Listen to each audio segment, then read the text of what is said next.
Hi hello welcome to Suman TV. నేను మీ Roshan. Present నాతో పాటు ఒక స్పెషల్ గెస్ట్ ఉన్నారనమాట. Is none other than Raj Kumar garu. Hello Raj Kumar గారు, నమస్తే.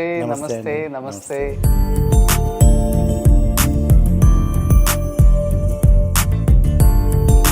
మీరు వచ్చిన టైం బాగుంది కాబట్టి మీకు మంచి సినిమాలే పడ్డాయి. అంటే ఈ 35 years జర్నీ ఉన్న మీతో పాటు కంపేర్ చేసుకుని మీతో పాటు వచ్చిన ఆర్టిస్టులు అందరూ వందల కొద్ది సినిమాలు తీశారు.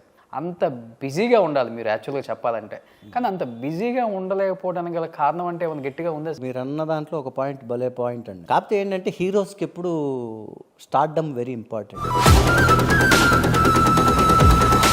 చిరంజీవి గారి లాగా ఉంటాడు ఇదనేది స్టార్ట్ అయింది సార్ మధ్యలో ఆ టైంలో. బట్ ప్లస్ అయిందా మైనస్ అయిందా ఆయనలాగా ఉండటం మీకు ఇండస్ట్రీలో వచ్చిన కెరీర్ స్టార్టింగ్లో కావచ్చు? సరే ఇక్కడ ఇలా ఉంది, ఇంకొక చోట ఇది అవుతాం. మీరు వచ్చిన టైంలో స్టార్స్ అంటే బాలకృష్ణ గారు, చిరంజీవి గారు, నాగార్జున గారు, వెంకటేష్ గారు, వీళ్ళే స్టార్స్. మీరు వచ్చిన టైంలో 4 pillars అని చెప్తారు ఇండస్ట్రీకి. ఒక్కొక్కరితో ఎలా ఉంటుంది ఒక్క ఎక్స్పీరియన్స్? చిరంజీవి గారితో చేయలేదు అనుకోండి, బాలకృష్ణ గారితో అదే చాలా చేశారు. ఎలా ఉంటుంది ఆయనతో? ఆయన ఎప్పుడైనా ఏదైనా కోపంగా ఉన్నాడు అది ఇది అంటే మేమే దూరంగా ఉంటాం. లవ్ మ్యారేజ్ కదా మీరు? Love marriage. చాలా తక్కువ మందికి తెలుసు మీ వైఫ్ కడప రెడ్డిస్, వైఎస్ రాజశేఖర్ రెడ్డి గారి కుటుంబానికి సంబంధించిన అమ్మాయి. రాజశేఖర రెడ్డి గారి ఫ్యామిలీను వీళ్ళ ఫ్యామిలీ ఫ్రెండ్స్ అనమాట. ఏమి లేవా చేజింగ్లు? ఆ టైంలో దొరికింటే కైమా కొట్టేసి ఉండేవాళ్ళు. ఇప్పుడు రిలేషన్ మెయింటైన్ చేస్తున్నారా జగన్ గారి ఫ్యామిలీతో, భారతి గారితో? ఇప్పటికీ మ్యారేజెస్ ఫంక్షన్స్ ఏదున్నా కూడా.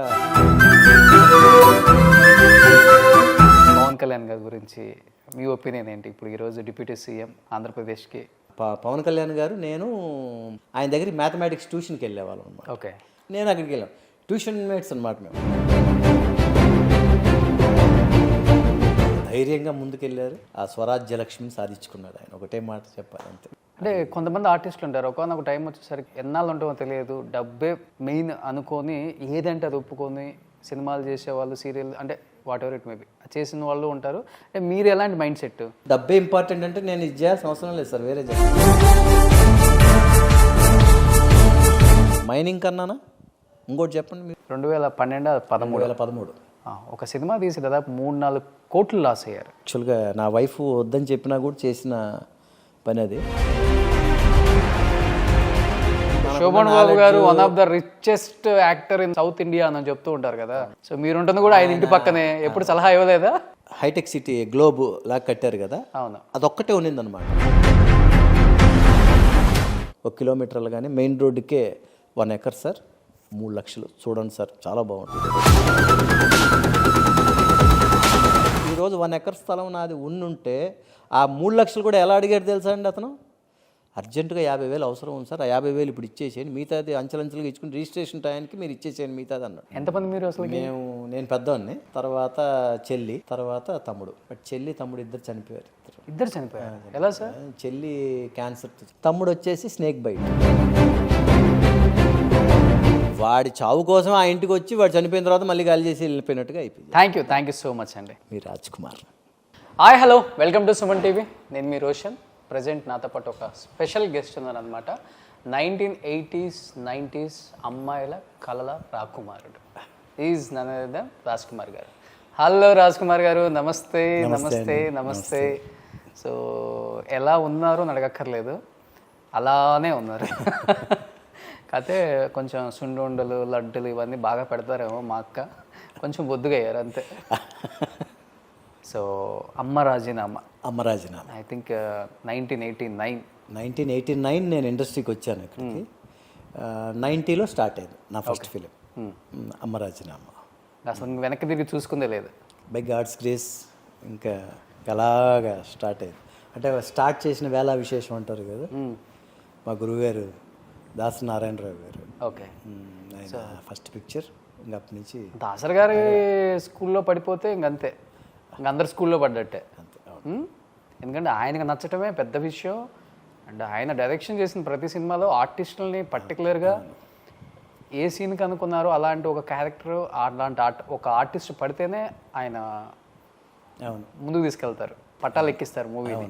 తర్వాత మనం ఒక చిన్న ఆయన దగ్గరికి ఆయన స్కూల్లో పడ్డామంటే ఒక మంచి ఆ, గురువు దగ్గర జాయిన్ అయినట్టే మనం.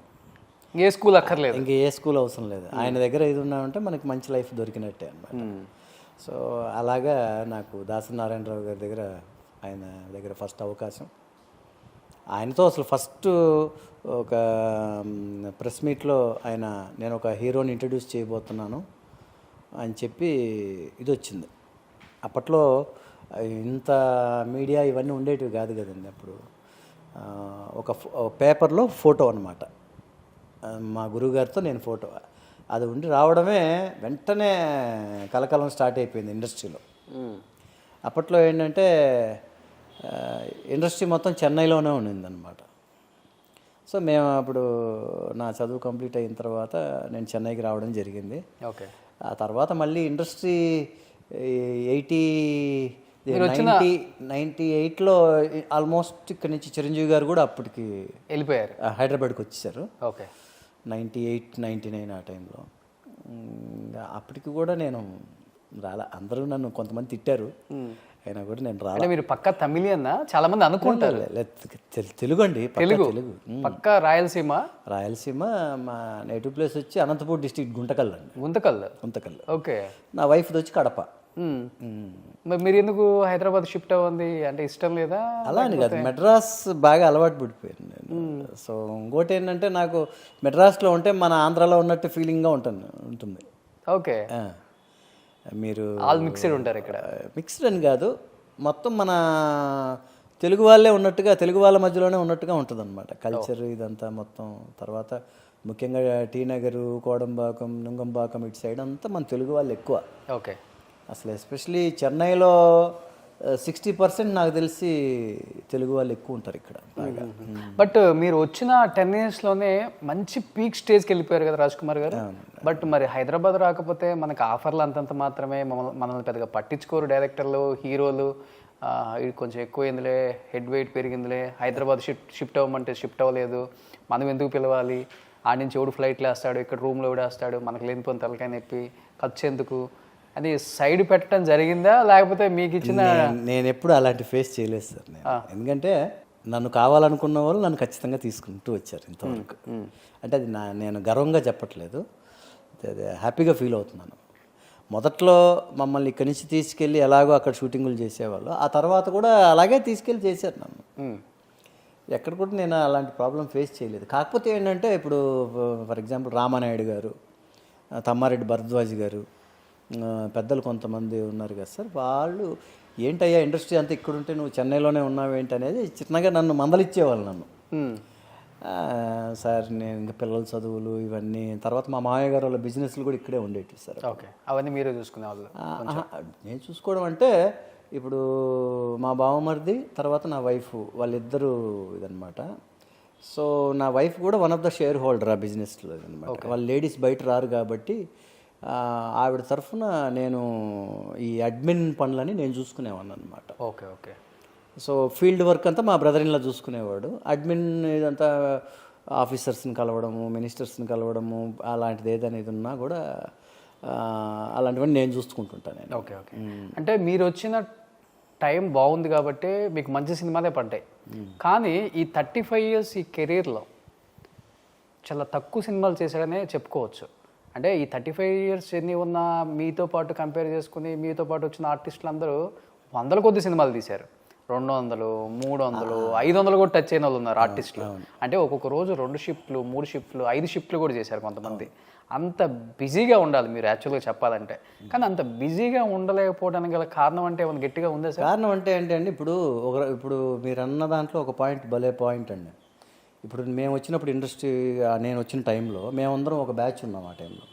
నేను, శ్రీకాంత్, మన శ్రీకాంత్, ఇక్కడ తమిళ్లో విక్రమ్, తర్వాత అజిత్, తర్వాత తిరుడ దొంగ ఆనంద్. సో మేమందరం ఒక టైంలో వచ్చిన హీరోస్ సార్ మేమందరం ఆ టైం. సో శ్రీకాంత్ అన్న మీరు ఒక టైం. శ్రీకాంత్ నాకన్నా 1 year, 1.5 year, 2 years maximum. Okay. తను సీనియర్, నాకు సీనియర్ ఇది. తర్వాత ఆ గ్యాప్ నేను వచ్చాను. తర్వాత ఇంకా విక్రమ్ ఇక్కడ అప్పుడే వచ్చిన హీరో అనమాట. అజిత్ కూడా అదే టైంలోనే వచ్చాడు. ఇంకా మన ఆనంద్ అంటే దొంగ దొంగ టైంలో ఇది వచ్చాడు అనమాట. ఓకే.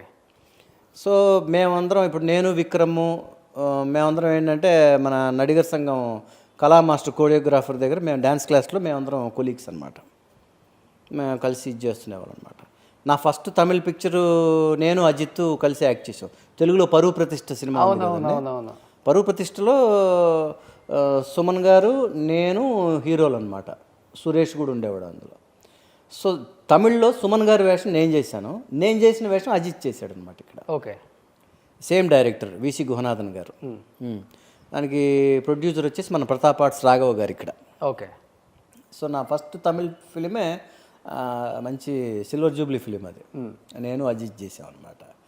తర్వాత విక్రము నేను తెలుగులో బంగారు కుటుంబం ఇవన్నీ చేసాం. ఇంకో పిక్చర్ ఆకాంక్షను ఒకటి చేసాం. సో 2 పిక్చర్లు కలిసి వర్క్ చేసాం అనమాట. సో ఇట్లాగా ఆ టైంలో ఒక ఇది వచ్చింది. కానీ నాకేంటంటే ఈ చిరంజీవి గారి లాగా ఉంటాడు ఇదనేది స్టార్ట్ అయింది సార్ మధ్యలో ఆ టైంలో. దానివల్ల సినిమాలు తగ్గిపోయాయి. సినిమాలు తగ్గిపోవడం కాదు, వస్తానే ఉన్నాయి. కాకపోతే ఏంటంటే హీరోస్కి ఎప్పుడు స్టార్డమ్ వెరీ ఇంపార్టెంట్ అండి. హీరోస్కి ఎస్పెషల్లీ స్టార్డమ్ చాలా ఇంపార్టెంట్. మనం ఏం చేసినా కూడా అదే ఇది కనిపించడము ఇవన్నీ ఏంటంటే నాకు కొంచెము ఒకలాగా అనిపించింది. మనం ఏం చేస్తున్నా అదే వస్తుంది, ఆ పేరే వస్తుంది మనకి.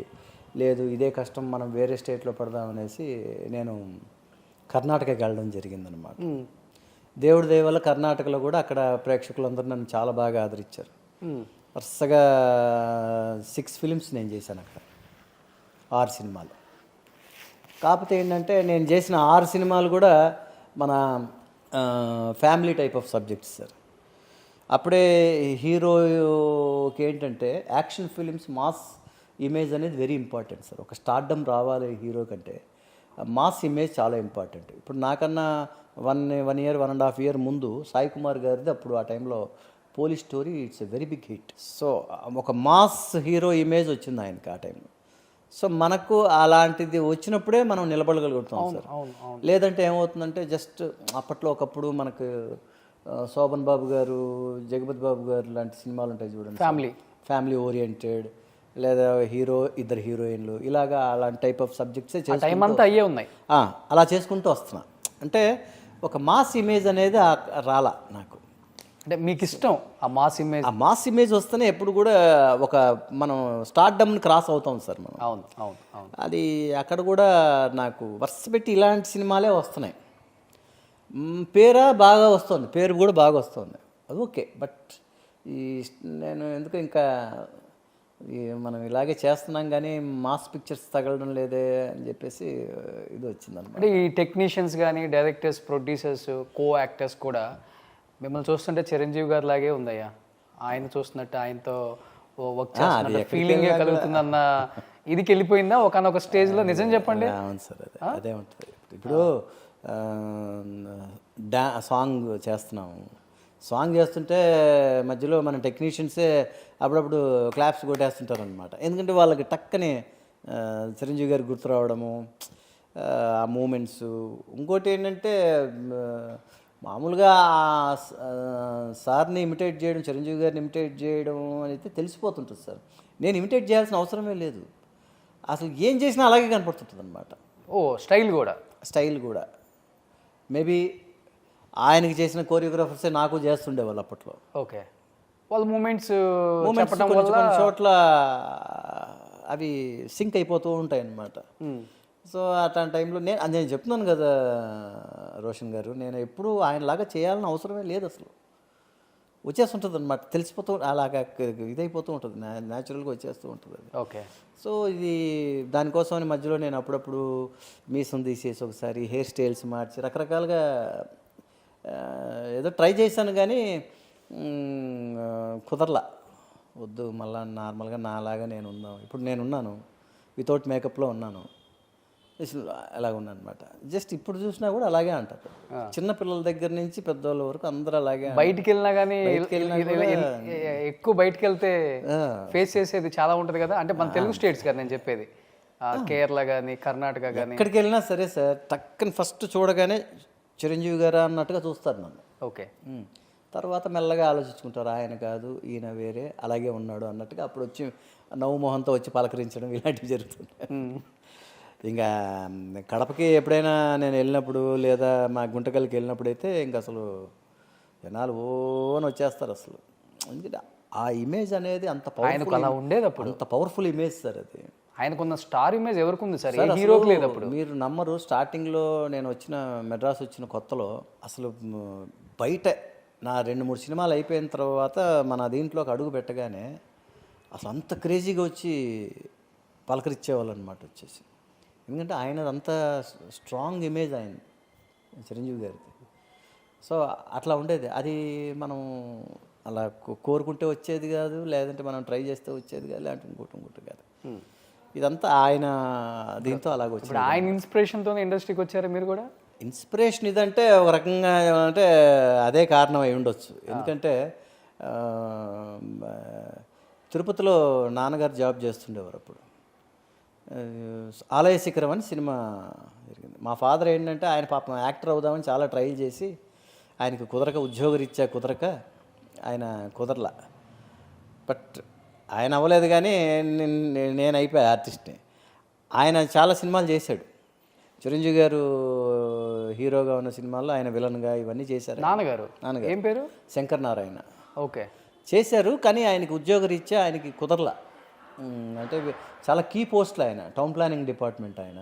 ఓకే, మున్సిపల్ దీంట్లో టౌన్ ప్లానింగ్ ఆఫీసర్ అనమాట ఆయన. సో ఆయనకి ఏంటంటే చాలా కీ పోస్ట్ అది. అన్నన్ని రోజులు లీవ్ పెట్టేసి మెడ్రాస్కి వెళ్ళిపోవడం ఇవన్నీ ఏంటంటే ఆయనకి కొంచెం వాళ్ళ హెడ్ ఆఫ్ డిపార్ట్మెంట్ వీళ్ళ దగ్గర నుంచి మెమోలు ఇవన్నీ రావడం. తర్వాత ఇంకా ఆయన మనకు కుదరదు, ఇంకా జాబ్కి ప్రాబ్లం అయినంత లెవెల్లో మనం ఇది చేసుకుంటే ఇంట్లో ఆడపిల్లలు పెద్దదవుతుంది, ఇంకా మనం ఈ టైంలో ఇంకా తమాషలు ఆడకూడదు అనేసి ఆయన వదిలేశారు ఆయన. ఓకే. ఈ సినిమా షూటింగ్లకి వెళ్ళేటప్పుడు మెడ్రాస్కి ఆయనతో పాటు నేను వచ్చేవాడిని ఆ టైంలో మెడ్రాస్కి. నేను ఆలయ శిఖరం షూటింగ్లో ఫస్ట్ చిరంజీవి గారిని చూసి ఒకలాంటి ఇది మనం కూడా అవ్వాలి హీరో అనే ఆలోచన రావడం అనేది అక్కడ చూసిన తర్వాతే వచ్చింది. యాక్చువల్గా నేను I'm a very big fan of hardcore fan of NTR and Krishna garu. Okay. Ramarao గారన్నా కృష్ణ గారన్నా చాలా ఇష్టం నాకు. మేము చాలా హార్డ్ కోర్ ఫ్యాన్స్ అనమాట మేము. మా ఫాదర్ ఏమో ఆయన అప్పట్లో ఈ రాయలసీమ జిల్లాలో ఏఎన్ఆర్ ఫ్యాన్స్ ఆయన ప్రెసిడెంట్ ఆయన. ఓకే. ఈ అనంతపూర్ జిల్లాకి వీటన్నిటికీ ఆయన అలా ఉండేవాడు ఆయన. ఓకే. ఇంట్లోనే 2 వర్గాలు అనమాట మాది. మేమేమో రామారావు గారు కృష్ణ గారి పార్టీ, ఆయనేమో నాగేశ్వరరావు గారు అనమాట. బట్ ఇండస్ట్రీలో మీరు అన్నట్లుగానే మీ కో స్టార్స్ ఎవరైతే కో ఆర్టిస్టులు లేకపోతే టెక్నీషియన్స్ చెప్తే ఒక లెక్క, కానీ మెగాస్టార్ చిరంజీవి గారు ఎప్పుడైనా కానీ దీని గురించి అనుకుంటున్నారనో, లేకపోతే ఆయన మీతో మాట్లాడటమో, లేకపోతే కలిసినప్పుడు ఈ సందర్భం వచ్చినప్పుడు ఇలా జరుగుతుంది ఆయన అసలుకి ఏ విధంగా రియాక్ట్ అయ్యారు అసలు దీని మీద? అంటే ఆయన ఎలా రియాక్ట్ అయ్యారేమో నాకు తెలియదు కదండి. నేను ఇప్పుడు అన్నయ్యతో మేము చిరంజీవి గారితో చాలాసార్లు కలవడం జరిగింది, కలుస్తూ ఉంటాం మేము. మొన్న కూడా రీసెంట్గా మన మీడియాదే ఒక ఫంక్షన్కి వచ్చినప్పుడు ఆ రోజు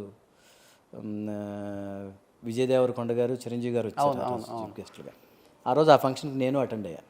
మన విక్రమాదిత్యనే తీసుకెళ్ళాడు నన్ను. రాబయ్యా మనకి ఇన్విటేషన్ ఉంది అంటే, నాకు ఇన్విటేషన్ లేకుండా నన్ను తీసుకెళ్తానంటాం ఏంటంటే, వెంటనే వాళ్ళతో ఫోన్ చేయించారు. ఆ ఫంక్షన్కి ఇన్ఛార్జీలు ఉంటారు కదా మన వాళ్ళతో ఫోన్ చేసి రండి సార్ బాగుంటుంది, మీరు కూడా వస్తే బాగుంటుంది అంటే సరే అని వెళ్ళా. ఆ రోజు చిరంజీవి గారిని మళ్ళీ కలవడం జరిగింది. స్టేజ్ మీద చిరంజీవి గారు అయితే చూసి నన్ను దగ్గరికి తీసుకొని కౌగులించుకొని మీడియా వాళ్ళతో మా ఇద్దరికి ఒక ఫోటో తీయండి అని చెప్పి తీయించి, ఇవన్నీ రికార్డు ఉంది. నాకైతే ఆశ్చర్యం వేసింది. వెంటనే అన్నయ్య కాలు ముక్కి, అన్నయ్య ఏదంటే దగ్గర తీసుకొని రాజాతో మాట్లాడి ఇంటికి రా నువ్వు ఒకసారి అన్నాడు. మన రాజా రవీంద్ర నువ్వు రాజాతో మాట్లాడి ఇంటికి రా నువ్వు అన్నారు. అలాగే అన్నయ్య వస్తాను. బట్ ప్లస్ అయిందా మైనస్ అయిందా ఆయనలాగా ఉండటం మీకు ఇండస్ట్రీలో వచ్చిన కెరీర్ స్టార్టింగ్లో కావచ్చు? మైనస్ అంటే ఒకటి రోషన్ గారు, నేనేమంటానంటే ఇవి భగవంతుడు ఇచ్చిన ఇది మనకి. సో మనం అదృష్టమా దురదృష్టమా అని మనం అనుకున్నామంటే అసలు మనం ఇంతకాలం చేసిన దానికి వాల్యూనే ఉండదు. ఓకే, మనం ఏంటంటే సరే ఇక్కడ ఇలా ఉంది, ఇంకొక చోట ఇది అవుదాం, లేదంటే ఇంకో రకంగా అంటే ఇండస్ట్రీ అంటే మీరే ఇండస్ట్రీని వద్దని వేరే కన్నడ ఇండస్ట్రీకి వెళ్ళిపోయారు. వద్దన్లా. అదే మనం ఏంటంటే సార్, ఇండియాలో so many languages, so many states ఇది ఉన్నాయి. సో మనం ఈ కష్టం ఇంకో చోట పడదాం, మనం ఆ స్టార్డమ్ ఇంకో చోట తెచ్చుకుందాం అనే ప్రయత్నంలో నేను ఇది చేయడమే తప్ప ఇక్కడ ఇది వద్దు అని నేను ఎప్పుడూ అలా చేయలే. ఓకే. సో అక్కడ చేసాం, అక్కడ ఆదరించారు. తర్వాత తమిళ్లో చేశాను నేను. ఈ లోపల ఏంటంటే నాకు మన టీవీ ఇండస్ట్రీ నుంచి అప్పటికే నాకు చాలాసార్లు పిలుపు వస్తానే ఉండండి. సరే ఇన్ని రోజుల నుంచి వీళ్ళు అడుగుతున్నారు కదా, ఇంతవరకు మనం దగ్గర ఒక చాలా పెద్ద సీరియల్స్ ఒక 4-5 అవాయిడ్ చేసుకుంటూ చేయలే. అంటే టీవీ ఇండస్ట్రీ ఇంత ఫ్లరిష్ అవుతుందని నాకు తెలియదు అప్పట్లో. ఓకే.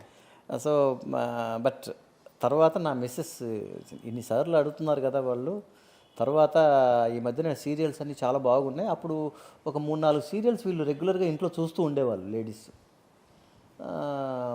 మా అత్తమ్మ గారు, నా మిస్సెస్ వీళ్ళంతా సీరియల్స్ చాలా బాగా చూస్తారనమాట. వాళ్ళు నువ్వు ఒప్పుకో, చాలా బాగున్నాయి అవి అంటే సరే అని చెప్పి అప్పుడు మళ్ళీ సుమన్ గారిని నేను కలవడం జరిగింది. ఈటీవీ సుమన్ గారిని కలిసిన తర్వాత అప్పుడు థమ్స్ అప్ జ్వాల అని ఒక సీరియల్ ఫస్ట్ నాతో చేశారు.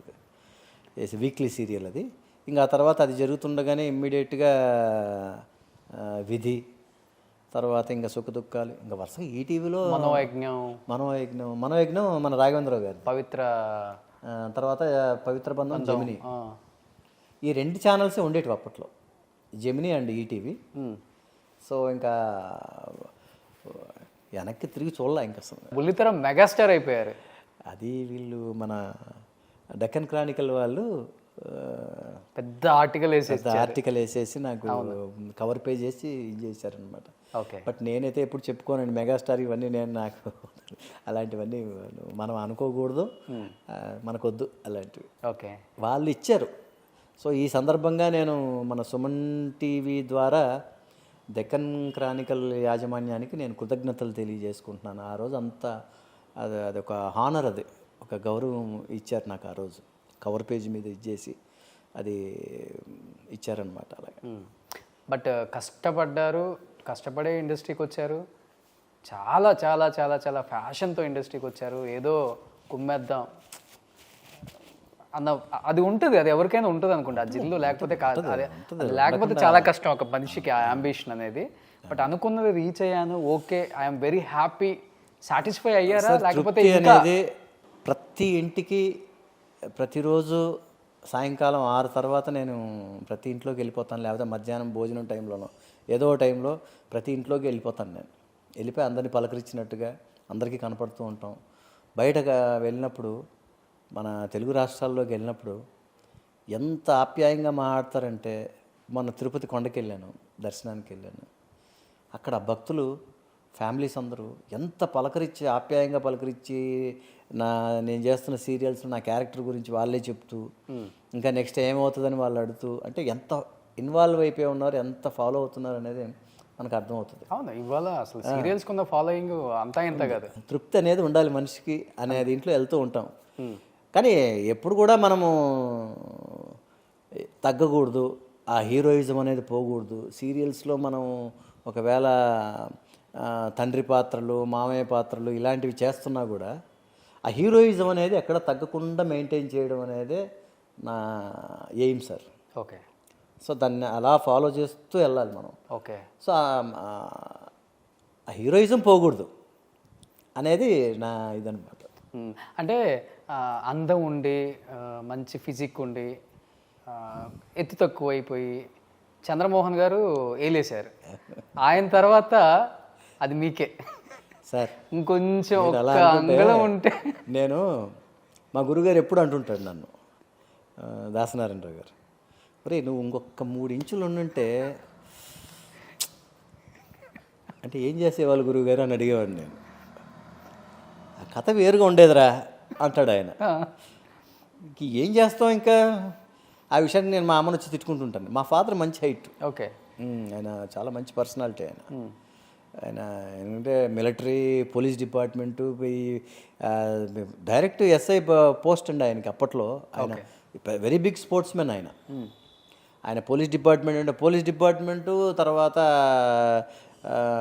మిలిటరీలో 2 years ఉండొచ్చాడు. తర్వాత ఆయన స్పోర్ట్స్కి డైరెక్ట్ ఎస్ఐ పోస్ట్ అనమాట ఆయనకి, అంతలా ఇది వచ్చింది.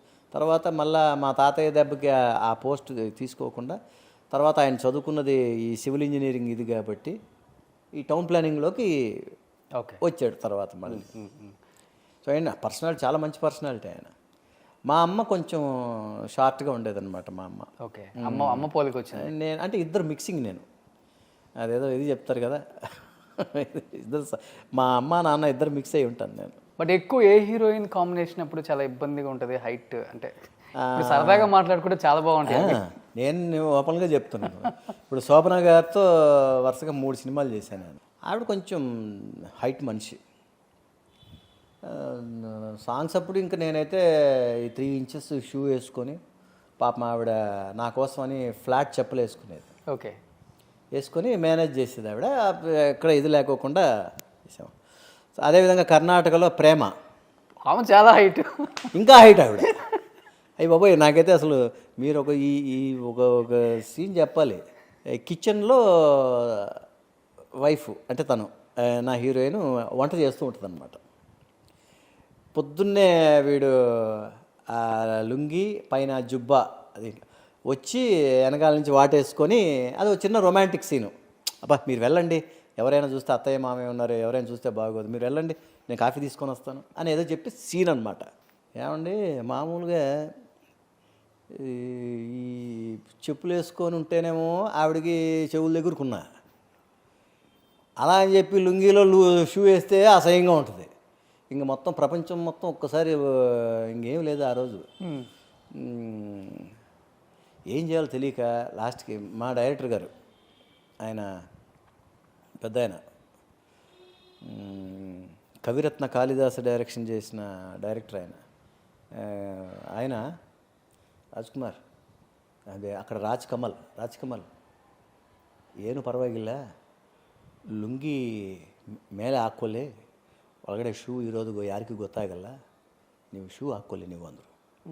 అంటే కన్నడలో చెప్తున్నా, మీరు షూ వేసుకోండి, పైన లుంగి కనపడకుండా అలాగ వేసేసుకోండి, షూ వేసుకొని మీరు మేనేజ్ చేయండి, ఈ సీన్ చేసేస్తాం, కెమెరా యాంగిల్ నేను ఇది పెట్టేస్తాను నేను అని చెప్పి. లుంగీలో లోపల షూ పైన జుబ్బా ఆ సీన్ చేశాను. ఆ సీన్ స్టార్ట్ అయిన దగ్గర నుంచి ఆ అమ్మాయి నవ్వుతూనే ఉంది ఆ సీన్ అయ్యే వరకు. ఓకే, ఇప్పుడు మామూలు అప్పుడు ప్యాంటు షర్టు దాంట్లో షూ వేస్తాం, అది ఓకే.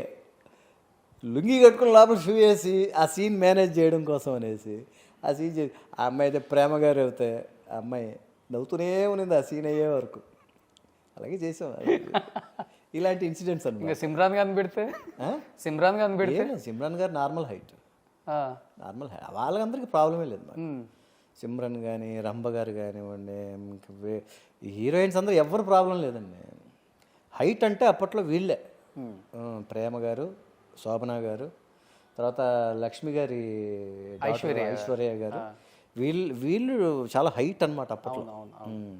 ఇంకా మిగతా వాళ్ళందరూ అసలు సిమ్రన్ గారు కానివ్వండి, సిమ్రన్ గారితో ఒక సినిమా చేసి ఉండాల్సింది నేను చేసిన ఇల్లాలు ఆవిడే చేసి ఉండాల్సింది. ఏదో కొన్ని కారణాల వల్ల ఆవిడ కాకుండా వేరే అమ్మాయిని పెట్టారు అప్పుడు. హైట్ ఆ అమ్మాయికి ప్రాబ్లం లేదు.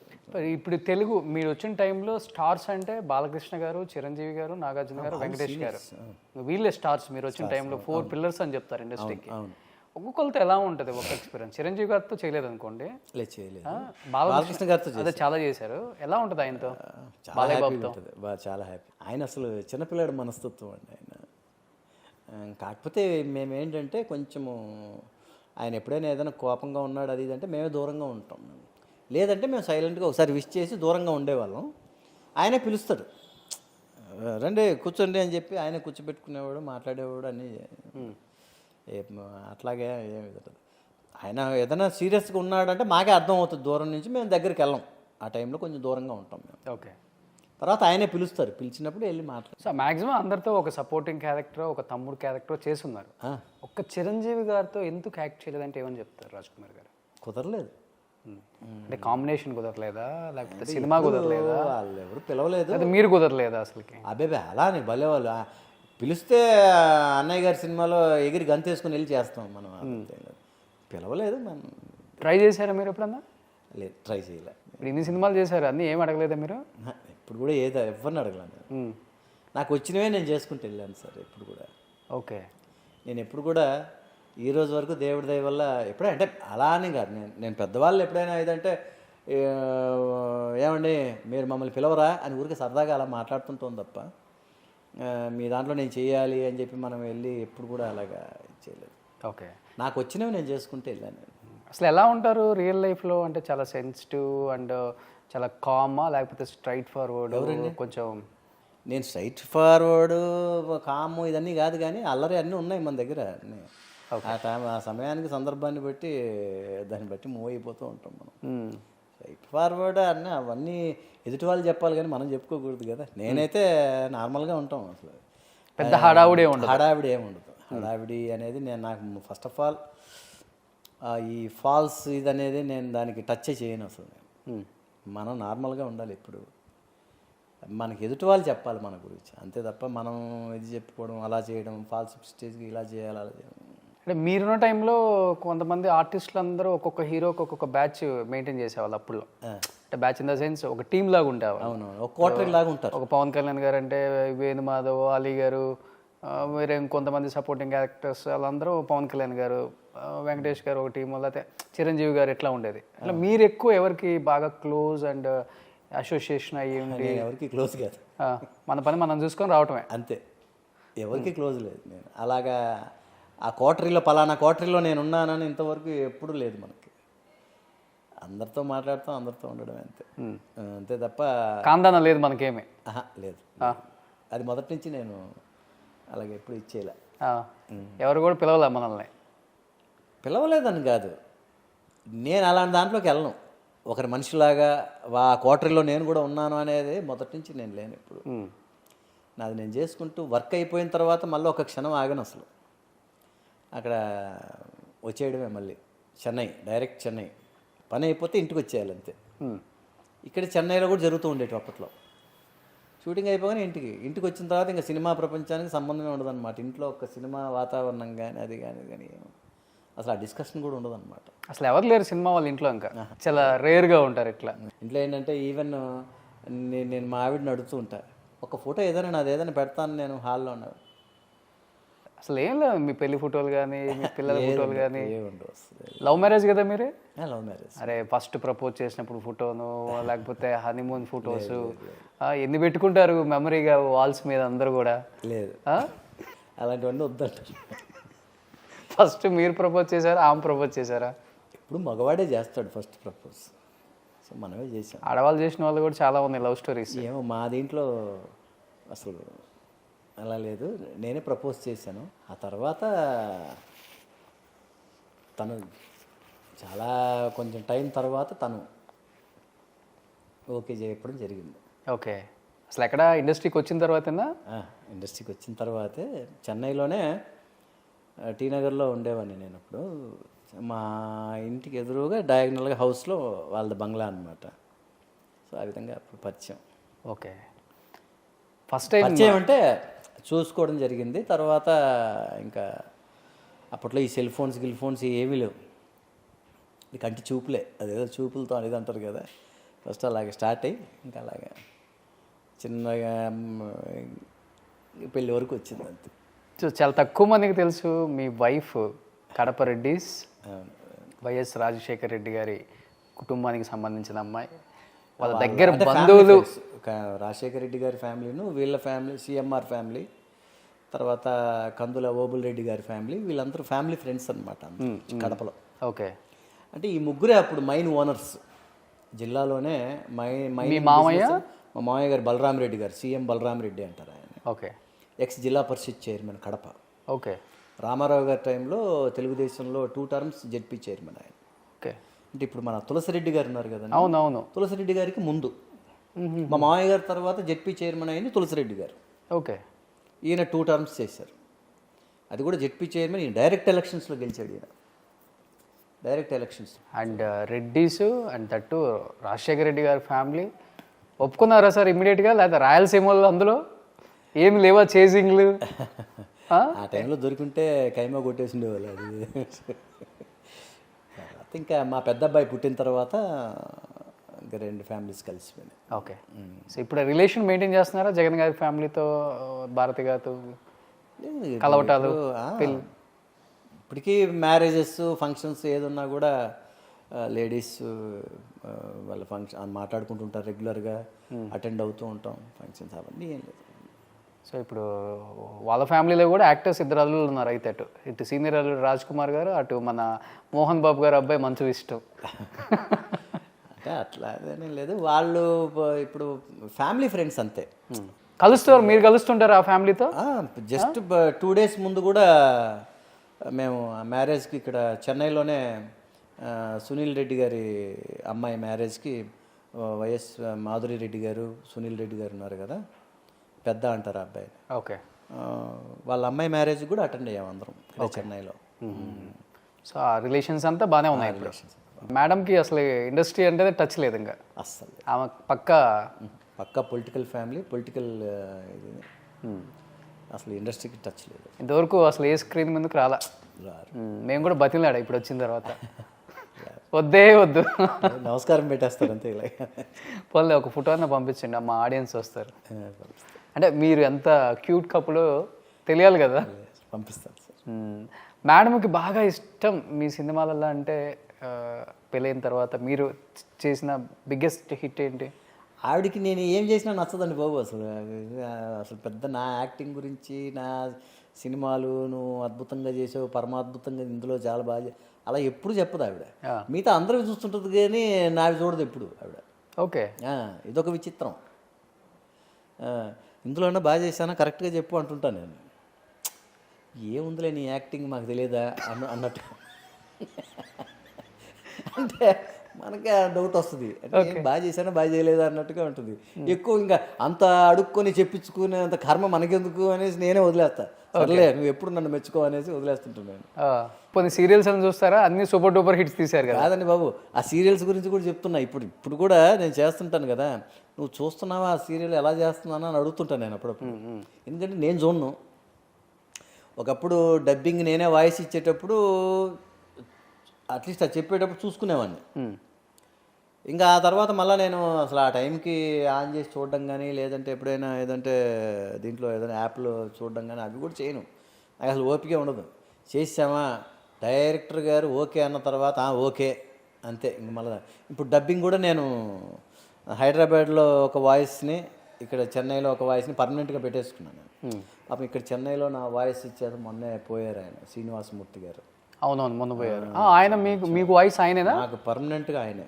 ఓకే. తెలుగు తమిళ్కి రెండింటికి ఇక్కడ. ఓకే. మొదటి నుంచి సినిమాల్లో మ్యాక్సిమం నేనే చెప్పేవాడిని. ఫస్ట్లో వెరీ బిగినింగ్లో కుంచే రఘు చెప్పేవాడు నాకు. రఘు కుంచేనా? రఘు కుంచే. ఓకే. ఇప్పుడు మ్యూజిక్ డైరెక్టర్ అయ్యాడు కదా. అవును. ఆయన అప్పుడు వాయిస్ ఇచ్చేవాడు అనమాట. ఓకే. తర్వాత కొన్ని సినిమాలకు రత్నకుమార్ చెప్పాడు, మన ఘంటసాల గారు అబ్బాయి చెప్పాడు. కొన్ని వాయిస్లు నేను, అంటే నా వాయిస్ అప్పట్లో ఇండస్ట్రీకి వచ్చిన కొత్తలో సాఫ్ట్ ఉంటుంది. సాఫ్ట్ అనేది కాదనమాట. అందరూ నీ వాయిస్ అసలు ఎక్కట్లేదే బాబు, మైక్లోకి కూడా రావట్లేదే బాబు అనేవాళ్ళు. నేను ఇంత ఇదిగా ఉందా ఘోరంగా నా వాయిస్ అని చాలా బాధపడిపోయాను. అట్లీస్ట్ నా వాయిస్ అని నా ఇది ఉంటుంది కదా సార్, నా ఐడెంటిటీ ఉంటుంది కదా, అట్లాగన్నా చెప్పించుకుంటే ఆడడం లేదమ్మా, వద్దమ్మా అనేవాళ్ళు. ఆ హీరోకి ఉండాల్సిన వాయిస్ లేదమ్మా నీకు అనేవాళ్ళు. ఓకే. సరే అని చెప్పి ఇంకా బలవంతంగా ఒకసారి నేను చెప్పినా కూడా మళ్ళీ చూస్తే రిలీజ్ టైంకి నా వాయిస్ ఉండేది కాదు. ఓకే. వీళ్ళు ఎప్పుడో మళ్ళీ చెప్పిచ్చేసి ఉండేవాళ్ళు, అదే యాడ్ చేసేవాళ్ళు. తర్వాత ఏంటి సార్ ఇలాగని అడిగితే చెప్పాం కదమ్మా నీ వాయిస్ ఆనలేదు అందుకని మార్చేసాం అనేవాళ్ళు. అంటే ఒక స్టార్గా ఎదిగారు బిగ్ స్క్రీన్ మీద చెప్పాలంటే. థియేటర్లలో మీ సినిమాలు చూసి ఆర్టిస్టులు అయిన వాళ్ళు కూడా ఉండుంటారు.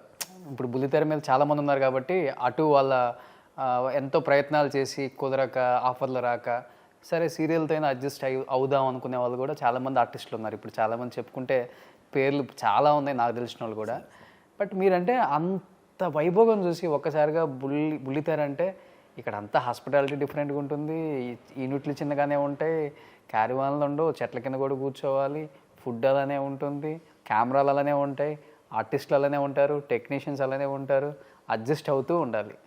టైం పట్టిందా లేకపోతే వెంటనే పటా వెళ్ళిపోయిందా? నేను సినిమా నుంచి సీరియల్స్కి వచ్చినప్పుడు సార్, అప్పట్లో ఒక కెమెరా తప్ప అన్నీ సేమ్ అలాగే ఉండేదన్నమాట.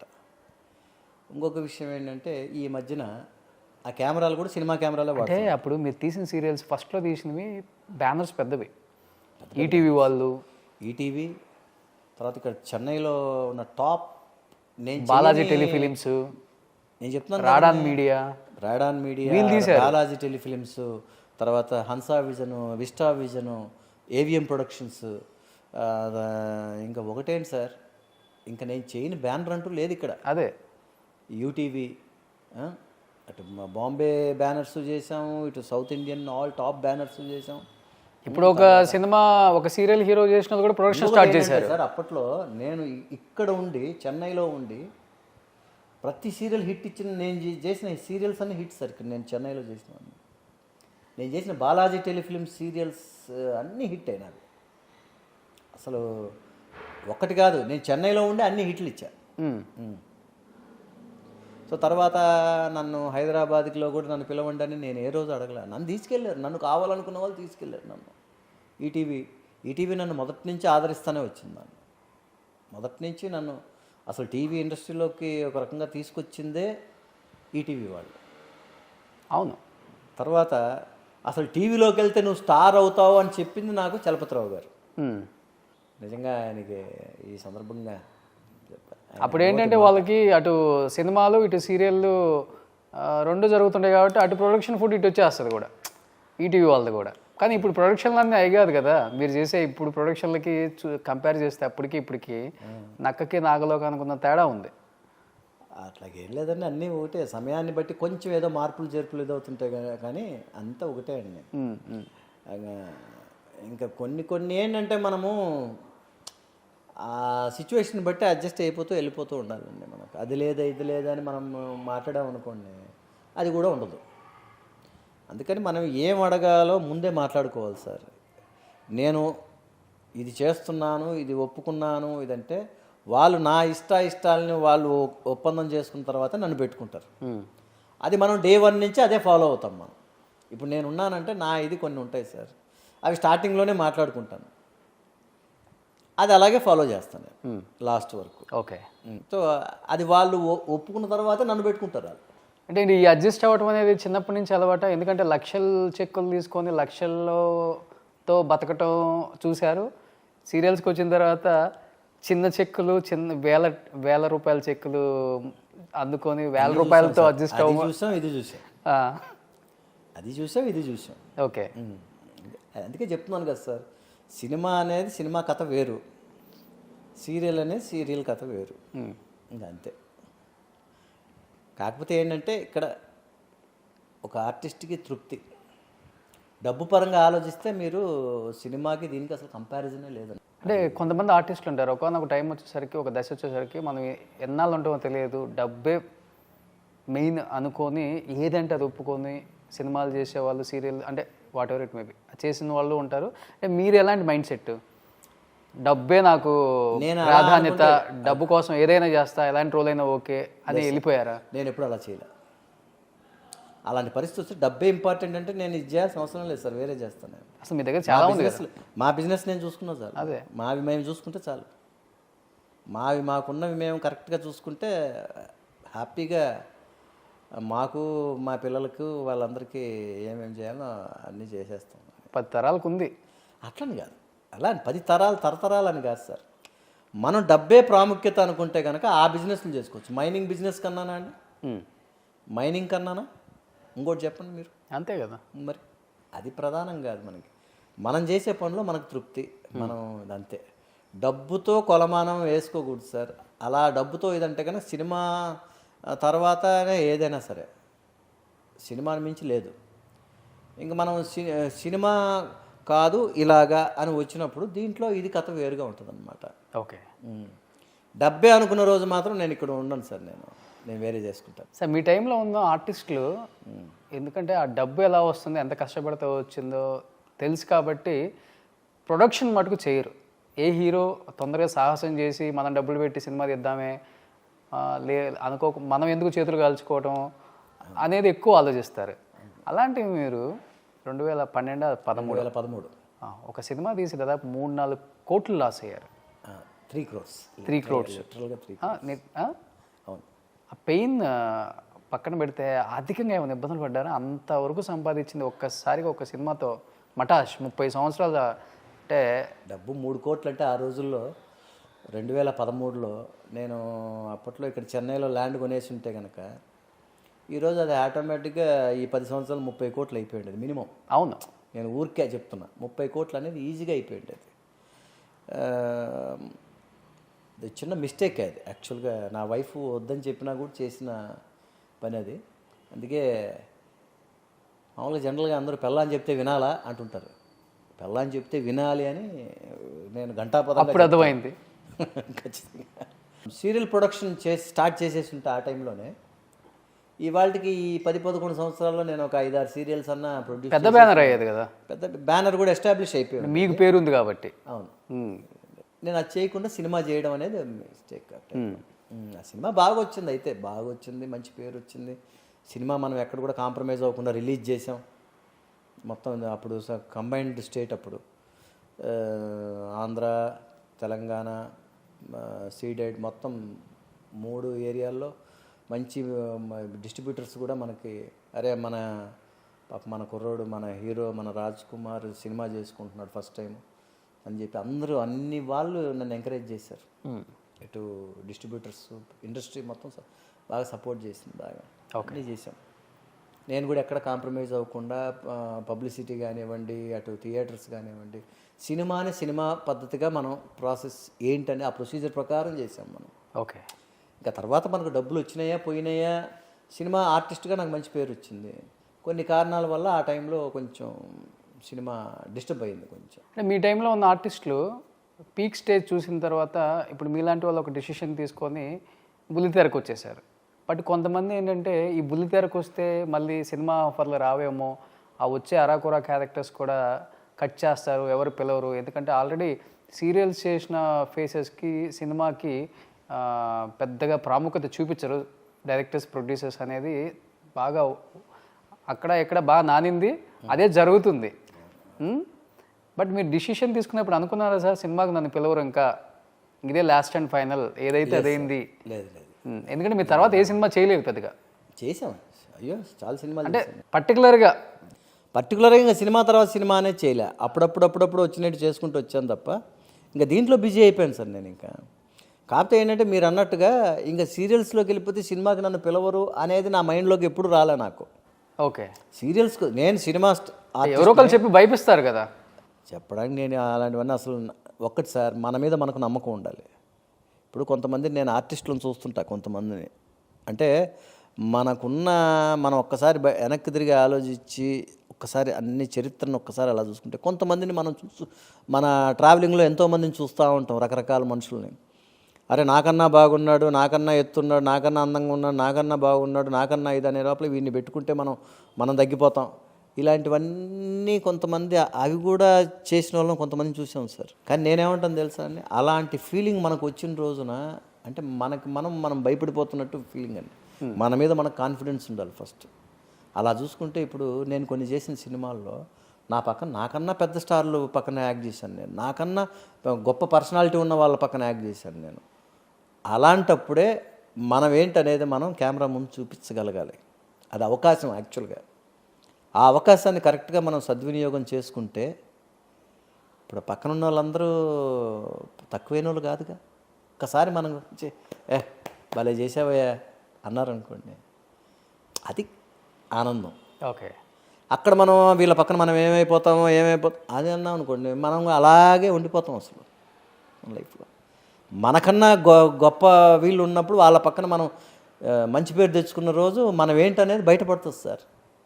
ఆ కాన్ఫిడెన్స్ ఉండాలి. అలానే చేశారు మీ రోల్స్ కూడా అలానే ఉంటాయి. అలాగే రోల్స్ చేసాం అలాంటి హీరోస్ పెద్దోళ్ళ పక్కన. ఇప్పుడు మామూలు విషయం కాదు సార్, కొంతమంది పక్కన చేయాలంటే ఇప్పుడు నాగేశ్వరరావు గారి పక్కన యాక్ట్ చేయాలంటే అంత ఈజీ కాదు అవన్నీ. కృష్ణ గారు, తర్వాత బాలకృష్ణ గారు, పెద్ద పెద్ద స్టార్స్ పక్కన మనం రాజేంద్ర ప్రసాద్ గారు అయితే అసలు పక్కన ఆర్టిస్టు అసలు కనపడ్డనమాట అసలు. One man show. One man show ఆయన ఉన్నాడంటే అసలు ఎవరు చూడరు, ఫోకస్ మొత్తం ఆయన మీదకి వెళ్ళిపోద్ది అసలు. ఇప్పుడు బాలకృష్ణ గారు ఉన్నారంటే ఆయన మీదకి వెళ్ళిపోద్ది ఫోకస్. అక్కడ మనం చేయాలి సార్, అలాంటి చోట్ల మనం చేయాలి. బాలకృష్ణ గారు మనం అంత అనుకుంటాం, ఆయన అయితే ఎంత స్పోర్టివ్ మనిషి తెలుసా అండి. లాస్ట్కి మీరు చూడండి పెద్దన్నయ్య సినిమా చూడండి, ఆయన ఎంత గొప్ప మనిషి అనేది ఆ ఒక్క దీంట్లో అర్థమైపోద్ది. క్లైమాక్స్లో రాజు మాస్టర్ గారు, ఫైట్ మాస్టర్ రాజు గారు తీస్తున్నారు షార్ట్స్. ఈయన బాలకృష్ణ గారు ఫైట్ మాస్టర్తో చెప్పి, ఏమండి మనం ఒక హీరోని పెట్టుకున్నాం ఇందులో, ఆయన హీరో, ఆయనకు కూడా షార్ట్స్ కంపోజ్ చేయండి అని చెప్పి దగ్గరుండి కంపోజ్ చేయించాడు ఆయన. ఓకే, అది ఎంత గొప్ప విషయం అండి. అవునవును. కొన్ని షార్ట్స్ అయితే ఆయనే తీయించాడు, ఆయనే కంపోజ్ చేయించి తీయించాడు షార్ట్స్. ఓకే, మీరు పెద్దన్నయ్య లాస్ట్లో క్లైమాక్స్ ఫైట్లో చూడొచ్చు మీరు. సో అట్లాగా ఆయన ఇది. తర్వాత రాజేంద్ర ప్రసాద్ గారు, ఆయన పక్కన అసలు టెన్షన్ వస్తుంది ఏ ఆర్టిస్ట్కైనా, అమ్మో ఆయన అలా చేస్తున్నాడు మనం కనపడమే అని. కానీ ఆయన, అరే తమ్ముడు నువ్వు ఈ డైలాగ్ ఇలా చెప్పరా, నేను ఇలా చెప్తాను, కౌంటర్ ఇలా ఉండాలిరా, అలా ఆయన అలా చెప్తాడు ఆయన. సో ఏంటంటే పెద్దవాళ్ళ పక్కన మనం దాన్ని ఇంకా మనం యూజ్ చేసుకొని మనలో ఉన్న ఇది కూడా మనం పెట్టుకొని యాక్ట్ చేస్తే మంచి పేరు వస్తుంది. అసలు ఆ రోజుల్లో అంత పెద్ద స్టార్ ఏఎన్ఆర్ గారే సీరియల్కి వచ్చేసి మట్టి మనుషులు బాగా గుర్తుంది. ఎందుకంటే సార్ వాళ్ళకి డబ్బు కోసం కాదుగా, వాళ్ళకి ఏంటంటే కెమెరా ముందు యాక్ట్ చేయాలని ఒక కోరిక అంతే, ఒక ఇది అంతే. నాగేశ్వరరావు గారు ఎప్పుడు చెప్తూ ఉంటారు. ఇప్పుడు ఇందాక హైట్ గురించి మీరు మాట్లాడారు.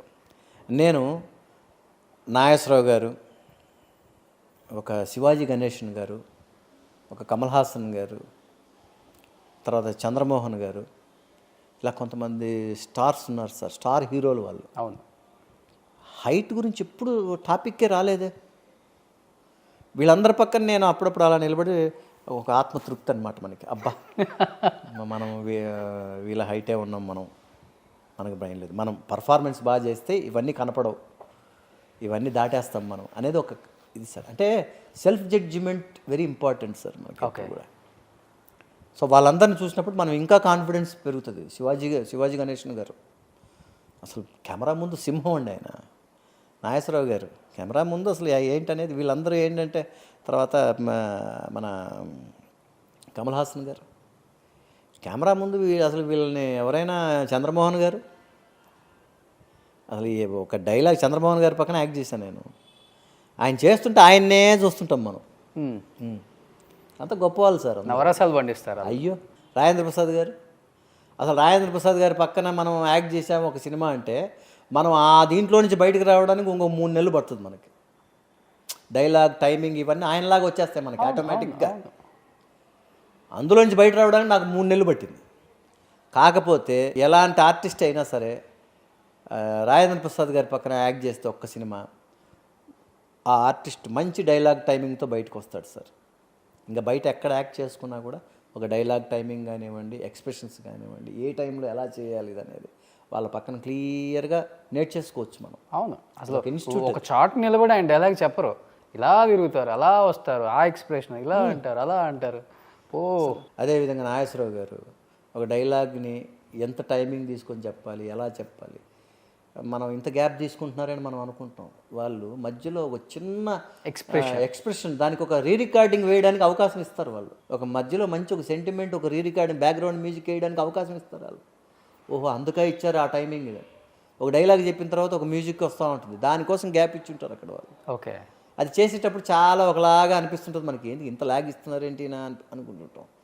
కానీ వాళ్ళు ఆ టైమింగ్తో మైండ్లో పెట్టుకొని చేస్తుంటారు సార్. ఇవన్నీ ఏంటంటే పెద్దవాళ్ళ పక్కన యాక్ట్ చేసినప్పుడు మనకి, నేనైతే మాత్రం డే బై డే అసలు మీరు నమ్మరు, ఇక్కడ ఒక చిన్న విషయం చెప్పాలి. నేను నా 6వ సినిమా 7వ సినిమా వరకు మా ఫాదర్ అవుతే, ఆయన పెద్ద స్టేజ్ ఆర్టిస్ట్ కదా, ఆయన పెద్ద డ్రామా ఆర్టిస్ట్, పరిషత్తుల్లో అవార్డులు తీసుకున్న ఆర్టిస్ట్. ఆయన బెస్ట్ హీరోగా రామారావు గారి చేతుల మీదుగా పొద్దుటూరు పరిషత్తుల్లో అవార్డు తీసుకున్నాడు ఆయన. ఆయన నా 6వ సినిమా 7వ సినిమా వరకు, ఒరే బాబు నీ యాక్టింగ్ చూడలేక చచ్చిపోతున్నావు, వచ్చేరా ఆయన జనాలు చంపకురా, నువ్వు వచ్చేరా బాబు అంటుండేవాడు నన్ను. అయితే నేను మా అమ్మ దగ్గర కూర్చొని, అమ్మా ఏంటమ్మా ఇలా అంటాడేంటి మా నాన్న, నన్ను ఇంత డిస్కరేజ్ చేస్తాడేంటమ్మా అదంటే, ఆవిడ పాపం నేను ఎస్ అంటే ఎస్ అంటుంది, నో అంటే నో అంటుంటుంది పాపం ఆవిడ, మా అమ్మ. ఆయన అంతే లేని గమ్మున నీ పన్ను చూసుకుంటుంటుంది ఆవిడ. ఇట్లాగా మా ఫాదర్ అయితే భయపడిపోయాడు నా యాక్టింగ్ చూసి. డైలాగ్ దొల్లేసేది అనమాట నాకు. డైలాగ్ స్పీడ్గా వచ్చేసేది అనమాట. ఓకే. స్టార్టింగ్లో నేను ఫస్ట్ ఇన్స్టిట్యూట్లో చేరదామని మా ఫాదర్ దగ్గర చాలా గొడవ పెడితే మా నాన్న ఒప్పుకోలే.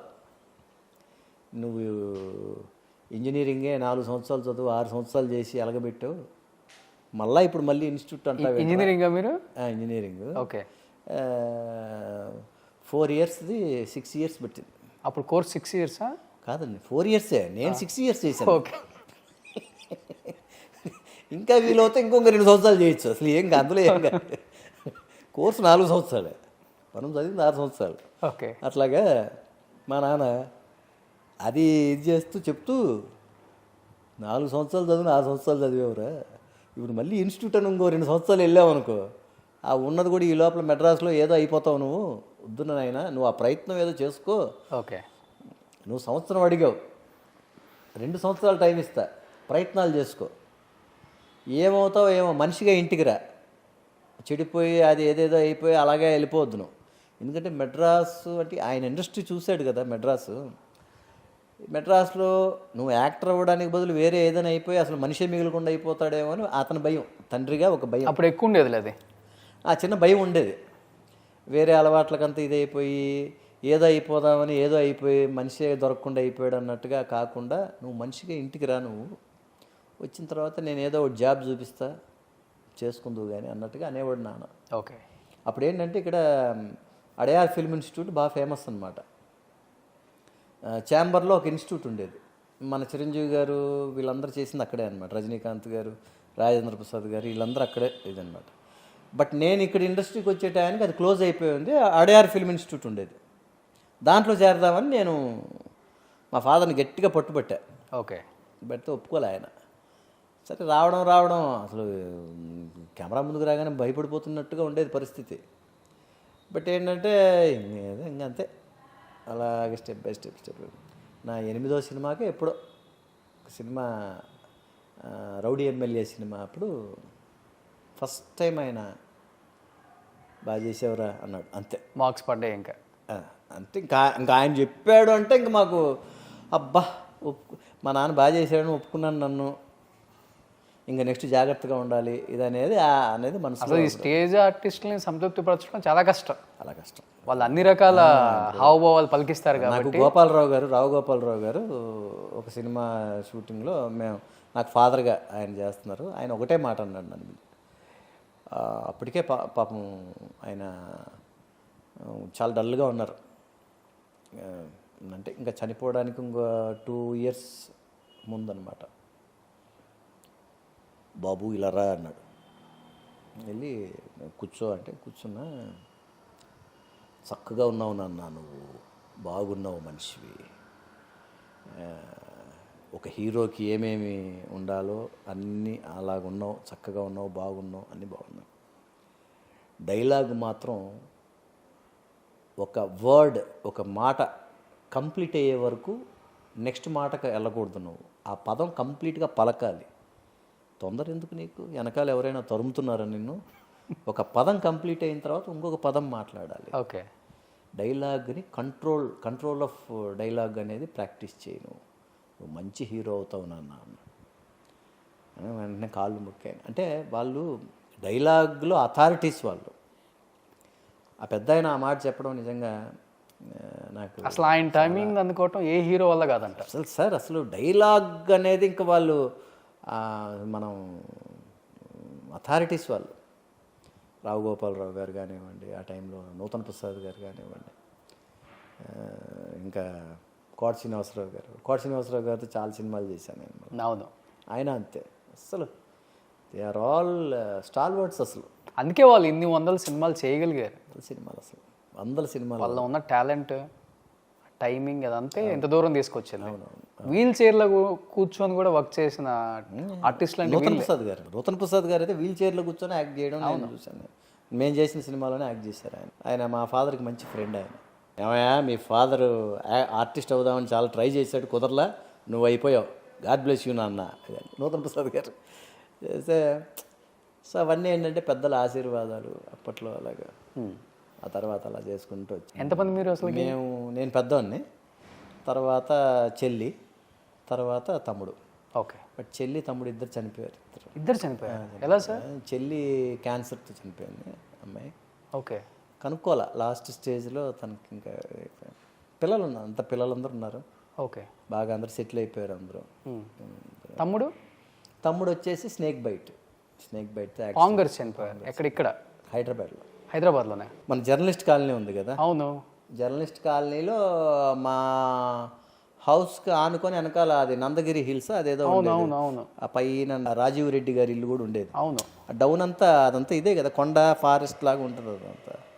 మరి ఏమన్నా ముందే వచ్చి ఉండిందో, అది ఆ సరెంట్ క్వార్టర్లో ఉన్నట్టుండింది. మా వాడు అక్కడికి వెళ్ళిన తర్వాత ఇది అయిపోయింది. అది చూస్తే స్నేక్, అది కూడా మాకు పోస్ట్ మార్టంలో తెలిసింది. ఓకే. సో ఇంట్లోనే స్నేక్ వచ్చింది. ఇంట్లో స్నేక్ ఇప్పుడు కూడా జంగిల్ అదంతా. ఇప్పటికీ జంగిలే అనుకుంటా, నేను ఈ మధ్యన చూడలా ఎప్పుడు. అదంతా పెద్ద కొండ ఇలా ఉంటుంది. మా కాంపౌండ్ వాళ్ళకి ఆనుకొనే ఉండేది సార్ ఆ డౌన్ అలాగా. ఓ, చూసి పాము పుట్టలు ఇవన్నీ క్లియర్గా కనపడుతుండేవి అప్పట్లోనే నాకు. కానీ ఈ పాములు గేములు ఇంట్లోకి వస్తాయని ఎలా అనుకోలే. హైదరాబాద్లో పాము కాట అని చాలామంది నన్ను క్వశ్చన్ వేశారు నన్ను. ఓకే. నేనే తీసుకెళ్ళి చూపించాలి, చూడనైనా ఎలా ఉందో. జంగిల్ హిల్స్, ఫిలిం నగర్ అంతా కొండలే కదా ఇప్పుడు. ఇప్పటికీ హౌస్ ఉంచుకున్నారా? లేదు, అది రెంటెడ్ హౌసే అప్పట్లో. ఓకే. వచ్చారు అప్పటికే 3 నెలలు అయింది ఆ ఇంట్లోకి వచ్చి మా ఫాదర్ వాళ్ళు. ఇలా జరిగింది, మళ్ళీ ఇల్లు మారిపోయారు. అంటే ఆ 3 నెలలు అది వాడి చావు కోసం ఆ ఇంటికి వచ్చి వాడు చనిపోయిన తర్వాత మళ్ళీ ఖాళీ చేసి వెళ్ళిపోయినట్టుగా అయిపోయింది లాస్ట్కి. Very bad. లేకపోతే మా పేరెంట్స్ ఎప్పుడు రోడ్ నెంబర్ 1లో ఉండేవాళ్ళు. ఓకే. ఇంద్రలో కాంప్లెక్స్ అని మన కేర్ హాస్పిటల్ పక్కనే అనమాట. అక్కడ ఫ్లాట్స్, ఆ టెంపుల్ కూడా ఉంటుంది, టెంపుల్ ఆపోజిట్ ఫ్లాట్స్ అనమాట. ఓకే. కింద అది టాటా మోటార్స్ అదేదో అవన్నీ ఉంటాయి. ఆ పైనే మా హౌస్ ఉండేది ఎప్పుడు. తర్వాత ఇంకా సో ఇప్పుడు మీ సినిమాల ద్వారా కానీ బిజినెస్ ద్వారా కానీ సంపాదించినంత ఇంకా చెన్నై మొత్తం? ఇక్కడ మొత్తం చెన్నై. హైదరాబాద్లో కూడా? హైదరాబాద్లో ప్రాపర్టీస్ తీసుకున్నాము. ఓకే. రెంట్కి ఇచ్చేసామని అలాగే ఉన్నాయన్నారు. సో సినిమాల ద్వారా సంపాదించింది అప్పుడు లెక్కల్లో కొంటే దాదాపు 1000 కోట్లు ఆస్తంటారు మీది. అంత లేదులేండి. ప్రాపర్టీస్ అంటే నేను ల్యాండ్ల మీద చాలా తక్కువ పెట్టా. ఈ ఫ్లాట్స్ తీసుకున్నా. ఇదే నేను ల్యాండ్ ఇది ఇల్లులాగా తీసుకున్నట్టే ఆ కథ మంచి పెరిగి ఉండేదేమో. ఫ్లాట్స్ తీసుకోవడం ఏముంటుంది సార్? సో రెంటల్ వస్తుందని. రెంట్స్ వస్తాయి. ఒక కమర్షియల్, 2 ఫ్లాట్స్, ఒక స్థలము అలా తీసుకున్నాం అంతే. ఓకే.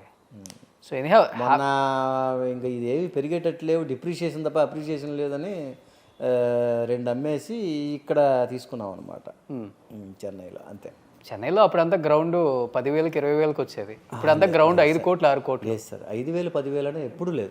మీ ముందు టైం అది ఎప్పుడు నిందో మనకు తెలియదు. కానీ నేను వచ్చినప్పటికే టీ నగర్లోనే 20 లక్షలు ఉండింది గ్రౌండ్ అప్పుడు.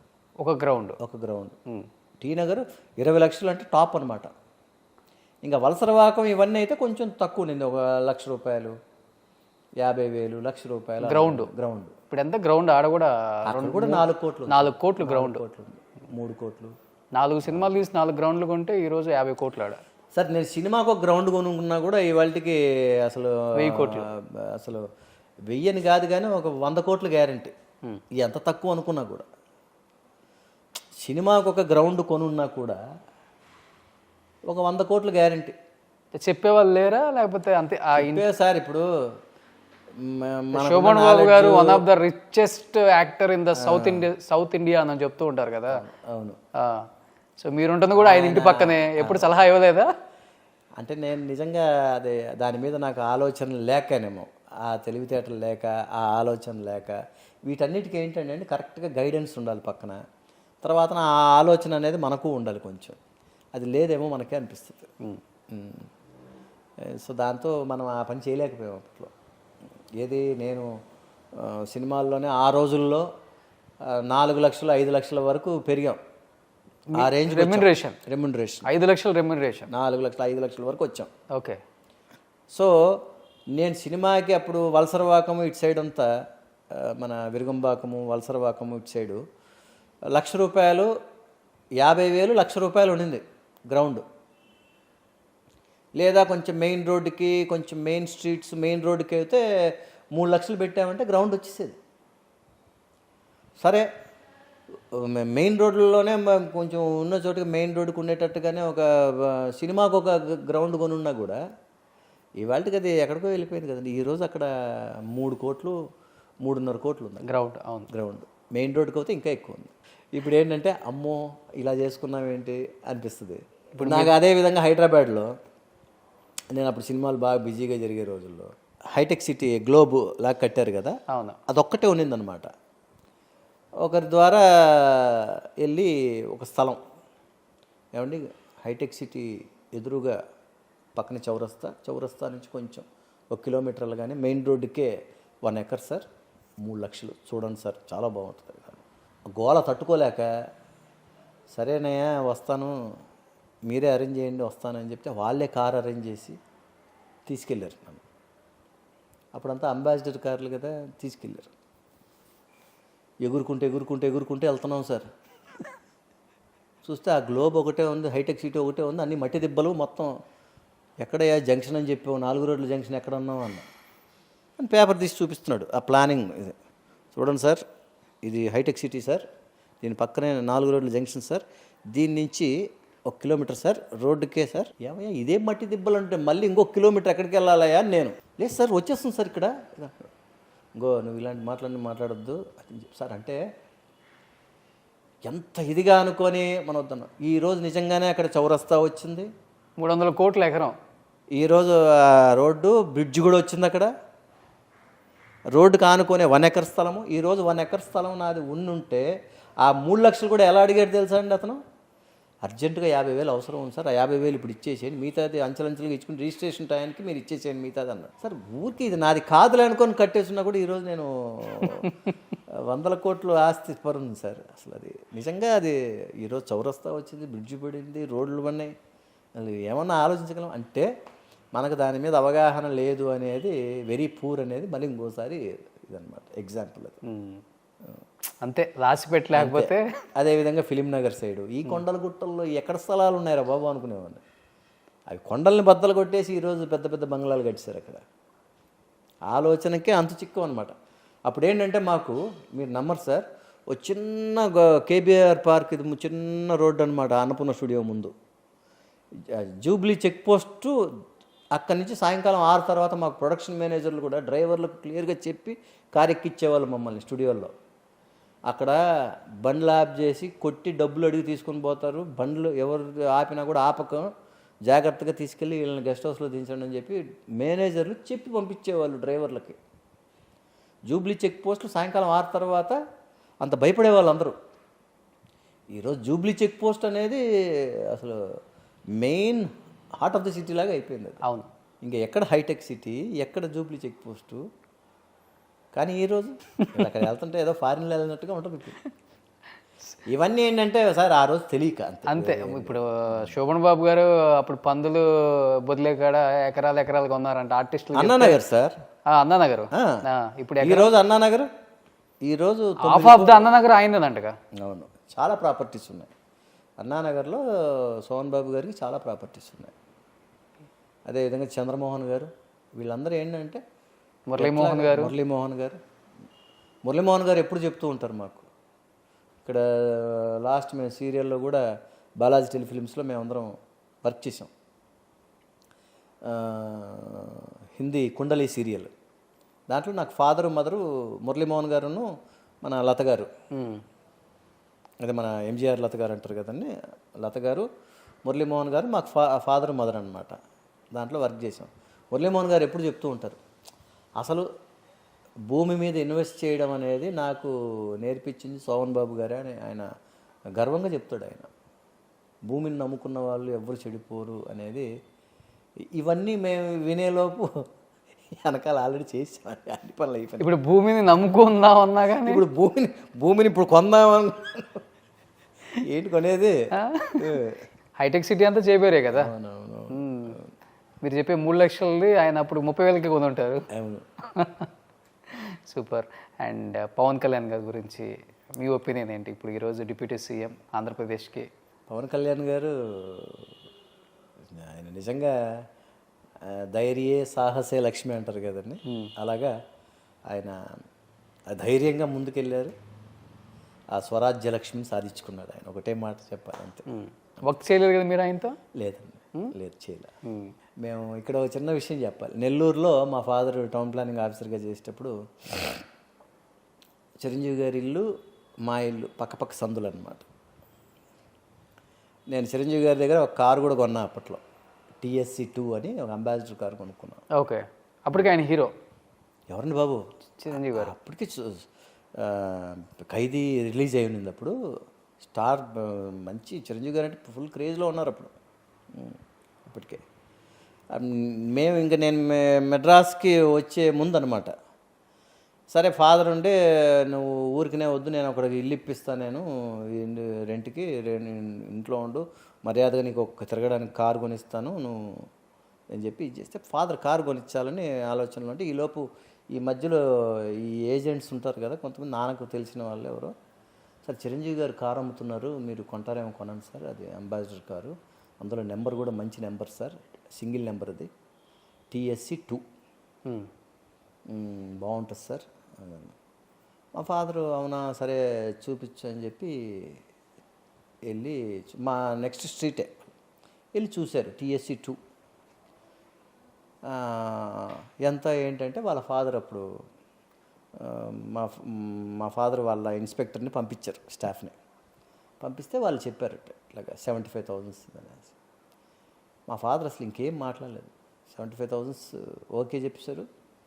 ఆ కారు తీసుకున్నాం. ఆ రిజిస్ట్రేషన్ పేపర్స్కి మేము చెన్నైకి మా ఫ్యామిలీని అంతా ఇన్వైట్ చేశారు. మేము వచ్చాము అప్పుడు, వచ్చి మెడ్రాస్ ఇంట్లో అంతా ఇది చేసుకొని ఆ కారు చిరంజీవి గారి పేరు ఉంటుంది, నెక్స్ట్ నా పేరు అనమాట. ఓకే, ఆయన సంతకం చేసి నాకు ట్రాన్స్ఫర్ చేసి ఓకే ఆ కారు తీసుకున్నాను. అప్పుడు కార్ కొన్న సో తర్వాత అప్పుడు ఏంటంటే ఇక్కడ చెన్నై ఇంట్లో పూర్వ సంవత్సరం స్ట్రీట్ T నగర్లో, ఎస్ నేను ఎప్పుడు అదే స్ట్రీట్లో ఉంటాయి చెన్నై వస్తే. ఈ రోజుకి కూడా ఆ ఇల్లు అసలు ఏమీ మార్చలేదు, అలాగే ఒక డాక్టర్ గారు కొన్నారు ఆ ఇల్లు. నేను హోమ్ టూర్ చేశాను అది. ఆ ఇల్లు ఇప్పటికీ కూడా ఆయన ఏమీ మార్చకుండా అలాగే పెట్టుకున్నాడు ఆ ఇల్లు. బయట రామచరణ్ ఇది అనేది కూడా అలాగే ఉంటుంది ఇప్పటికీ, ఆ లెటర్స్. ఆ ఇంట్లోనే వచ్చి కలిసి అప్పుడు అక్కడ ఈ మొత్తం అంతా మన పవన్ కళ్యాణ్ గారే చూసుకునేవారు అప్పుడు. అన్నయ్య చిరంజీవి గారిది ఇవన్నీ ఇంట్లో అంతా ఆయనే చూసుకునేవాడు అనమాట. అప్పుడు ఆయనే లోపలికి రమ్మని చెప్పి కూర్చోబెట్టి తర్వాత చిరంజీవి గారు వచ్చి మాట్లాడి ఫోటోలు దిగాను ఇవన్నీ. అలాగే తర్వాత ఇంకోటి ఏంటంటే పవన్ కళ్యాణ్ గారు నేను ట్యూషన్లో మ్యాథమెటిక్స్ ట్యూషన్కి వెళ్ళేవాళ్ళం మేము ఇంటర్మీడియట్లో. అక్కడ వినయ్ బాబు గారు అని ఒక టీచర్ ఉండేవారు, లెక్చరర్. ఆయన దగ్గరికి మ్యాథమెటిక్స్ ట్యూషన్కి వెళ్ళేవాళ్ళం అనమాట. ఓకే, పవన్ కళ్యాణ్ గారు కూడా అదే ట్యూషన్కి వచ్చేవారు మ్యాథమెటిక్స్కి. నేను అక్కడికి వెళ్ళాను, ట్యూషన్ మేట్స్ అనమాట మేము. సో పరిచయం ఉంది బాగానే. పరిచయం అంటే మళ్ళీ ఇదేం లేదు, సినిమాకి వచ్చాక చిరంజీవి గారి తమ్ముడు అప్పుడు పవన్ అనే పేరు ఇంకా అప్పుడు యాడ్ అవ్వాల, కళ్యాణ్ బాబు అనేవాళ్ళు. కళ్యాణ్ బాబు చిరంజీవి గారి తమ్ముడు అనుకునేవాళ్ళం. ఒక చిన్న స్పోర్ట్స్ సైకిల్లో వచ్చేవాడు ఆయన ట్యూషన్కి, మ్యాథమెటిక్స్ ట్యూషన్కి. సో అలాగా అలా ట్యూషన్ మేట్స్ అనమాట. ట్రావెల్ మీది. సో ఇండస్ట్రీకి వచ్చిన తర్వాత ఇంకా ఇండస్ట్రీకి వచ్చిన తర్వాత ఫస్ట్ టైం మళ్ళీ పవన్ కళ్యాణ్ బాబుని కలిసింది ఇంట్లోనే, చిరంజీవి గారి ఇంట్లోనే. ఓకే, ఇంకా తర్వాత చిరంజీవి గారితో మేము చాలాసార్లు కలవడం జరిగింది. బాగా మాట్లాడతారు చిరంజీవి గారు. మొన్న కూడా మీటింగ్లో అసలు దాంట్లో అందరి బంధువు, అందరు బంధువు. అయ్యో అందరి వాడు, అపద్ బాంధవుడు, అందరి వాడు. ఆయన టైటిల్స్ ఎలా ఉంటాయో ఆయన కూడా అలానే ఉంటారు. ఆయన సూపర్ అండి అసలు. అసలు ఆయన మాట్లాడే తీరు ఇవన్నీ ఎవరైనా మెస్మరిజం ఇదైపోతారు అసలు. అంటే నేను ఇండస్ట్రీలో ఇంతమందిని చూశాను కాబట్టి చిరంజీవి గారికి అంటే మిగతా హీరోస్ తప్పు చెప్పట్లేదు, వాళ్ళకి కొంత తేడా ఏంటంటే ఒక హీరోని మనం ఒకసారి కలిసిన తర్వాత మళ్ళీ వాళ్ళని కలవాలంటే వాళ్ళ ఇది ఉంటేనే మనం అక్కడికి వెళ్ళి కలవగలం.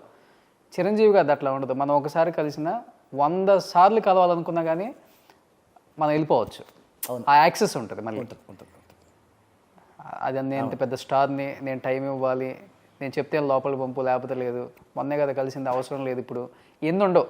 లేదు, మనం అనుకుంటే కలవచ్చు అంటే అంత యాక్సెస్ ఇస్తారు ఆయన, ఒక మనిషికి వాల్యూ ఇస్తారు. అందుకే ఇన్ని సంవత్సరాలు అయినా కానీ ఆ మెగాస్టార్ అనేది ఈ తరానికి కూడా ఆయన బాగా కనెక్ట్ అయ్యి ఉన్నారంటే ఆ సింప్లిసిటీ, ఆ డిసిప్లిన్, క్రమశిక్షణ అండి ఆయన అసలు ఇంకా ఆ, ఈ వయసులో కూడా ఆయన ఆ ఫిట్నెస్ని ఎలా మెయింటైన్ చేస్తున్నారు తెలుసా అండి. అవన్నీ సెల్ఫ్గా వాళ్ళకి ఆ పట్టుదల ఉంది కాబట్టి వాళ్ళు అవన్నీ చేస్తారు వాళ్ళు. ఇవన్నీ ఏంటంటే కొన్ని ఇన్స్పైరింగ్ పాయింట్స్ అండి ఇవన్నీ. ఆ ఫిట్నెస్ అంటే మీరేంటి అసలు ఏం డైట్ తీసుకుంటారు అసలుకి? నేనేం లేదని శుభ్రంగా తినేస్తున్నాను బాబు. అలానే ఉన్నారు అసలు. లేదు, జిమ్కి వెళ్తాను ఖచ్చితంగా.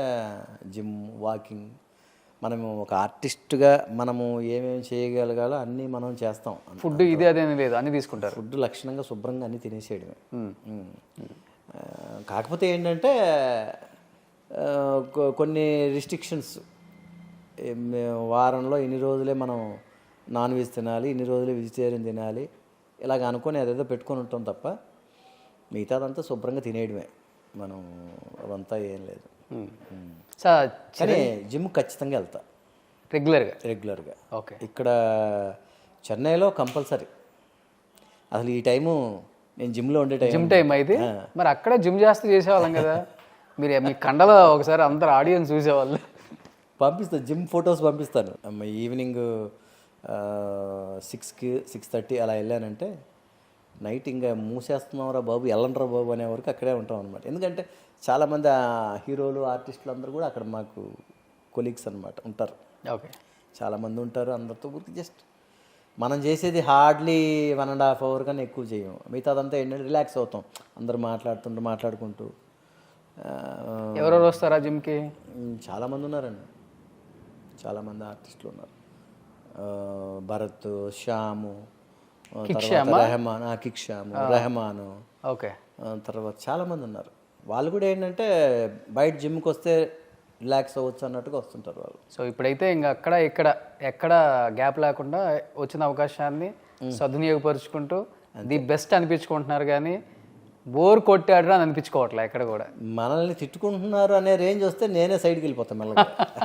మిమ్మల్ని ఎవరు తిట్టుకుంటారు అసలుకి? అలా అని కాదు, జనరల్గా చెప్తున్నా.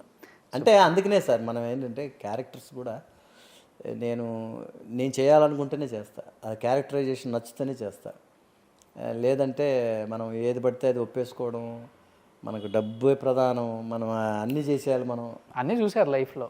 అలా అనుకుంటే మనం లాంగ్ స్టాండ్ ఉండదు సార్. అవును. తర్వాత మనం 5-6 serials at a time 8 serials నేను చేస్తున్నా కూడా ఒక సీరియల్కి అసలు ఇది ఎక్కడ లేకుండా గెటప్స్ డిఫరెంట్గా చేయడం అలా చేసుకుంటూ వెళ్ళేవాడిని నేను. సో అందుకని ఎక్కడ కూడా బోర్ కొట్టకుండా ప్రయత్నం చేసేవాడిని, బోర్ కొట్టనివ్వకుండా ఆడియన్కి. ఓకే. అన్ని చోట్ల ఏ సీరియల్ రా ఇది, అదా ఇదా అని కన్ఫ్యూజన్ వచ్చింది అనుకోండి ఆడియన్స్కి, ఒక్కసారి నిలబడిపోయామంటే అక్కడితో ఆగిపోతాం ఇంకా. ఓకే. అందుకని అలా రాకూడదు సార్. ఆ మొనాటమీ అనేది వచ్చేసిందంటే మాత్రం ఆడియన్కి బోర్ కొట్టేస్తుంది. సో ఆల్రెడీ ఫాదర్ రోల్లో మీ గెటప్ ఎలా ఉండదు, మీరు ఎలా ఉంటారో అందరం చూసేసాం బుల్లితెర మీద. ఇన్ కేస్ ఇప్పుడున్న డైరెక్టర్స్, ప్రొడ్యూసర్స్ మళ్ళీ ఇప్పుడున్న హీరోలకి నాన్నగానో అన్నగానో పిలిస్తే రెడీగా ఉన్నారా మీరు? ఖచ్చితంగా చేస్తారు. ఖచ్చితంగా నానైనా ఫాదర్ ఇన్లా నెగిటివ్ క్యారెక్టర్ ఏది చేయడానికైనా నేను రెడీ. సూపర్. సినిమానే సార్ ఎప్పటికీ అంతే. సో బట్ ఏంటంటే అలానే ఉండండి. 2024-25లో మీరు డెఫినెట్గా మళ్ళీ మాకు బిగ్ స్క్రీన్ మీద కూడా కనిపిస్తారు. రోషన్ గారు మీ నోటి మాట, హ్యాపీగా చేస్తా, సూపర్, సంతోషంగా చేస్తా సార్. నిజంగా సార్ ఇప్పుడున్న అంటే అప్పుడున్న ఆర్టిస్టులకి ఇప్పుడున్న ఆర్టిస్టులకి డిఫరెన్స్ కొద్ది గొప్ప వెంటనే కనపడదు కాబట్టి చెప్తున్నాను, అయితే చెప్పాలని కాదు. అయితే అంత గ్రౌండెడ్గా అదే డిసిప్లిన్, అదే రెస్పెక్ట్తో సొసైటీలో ఇన్ని సంవత్సరాల నుంచి ట్రావెల్ చేయడం చాలా కష్టం. అయ్యో బాబు, ఇప్పుడున్న ఆర్టిస్టులకి హ్యాట్సప్, ఎలా మెయింటైన్ చేశారా కానీ ఇన్ని సంవత్సరాలు. అదే కొంచెం కూడా చిరాకు ఉండదు, కోపం ఉండదు, అంటే వేరే వాళ్ళ మీద చిరాకు అంటే అవన్నీ చూసొచ్చిన తర్వాత ఎక్కడో ఒక చోట తెలియకుండా అవుతుంటాం, ఇరిటేట్ అవుతుంటాం, ఇగ్నోర్ చేస్తుంటాం. బట్ మీ టైంలో ఉన్న వాళ్ళు, ఈ చిరంజీవి గారు, వీళ్ళందరూ అమ్మో 40-45 సంవత్సరాలైనా కానీ అది ఇంకా ఎక్కువ అవుతుంది. కానీ ఏమాత్రం great sir. First of all మీ అందరికీ. కాదు సార్, ఇప్పటికీ మీరు చిరంజీవి గారిని చూడండి, తర్వాత బాలకృష్ణ గారిని చూడండి, కొంతమంది హీరోస్ అప్పుడు వాళ్ళు ఎలా మెయింటైన్ చేస్తారు, ఈ రోజుకి అలాగే మెయింటైన్ చేస్తారు. ఆ కసి కూడా సార్ వాళ్ళకి ఈ రోజుకి ఇంకా కసి తగ్గల. వాళ్ళకి మొన్న చిరంజీవి గారిని చూసా, బాలకృష్ణ గారిని చూశాను. వాళ్ళల్లో ఇప్పటికీ అసలు ఆ ఎంతోజియాజం కానివ్వండి, ఆ కసి కానివ్వండి చూస్తే అలాంటివన్నీ ఖచ్చితంగా మనం అబ్బా వీళ్ళ దాంట్లో మనం ఒక 5% అలాగే మెయింటైన్ చేసినా కూడా మనకు స్పాన్ ఉంటుందని అనిపిస్తుంది సార్ నిజంగా. ఇంకా అసలు గ్రేట్ నిజంగా ఒక ముక్కలో చెప్పాలంటే.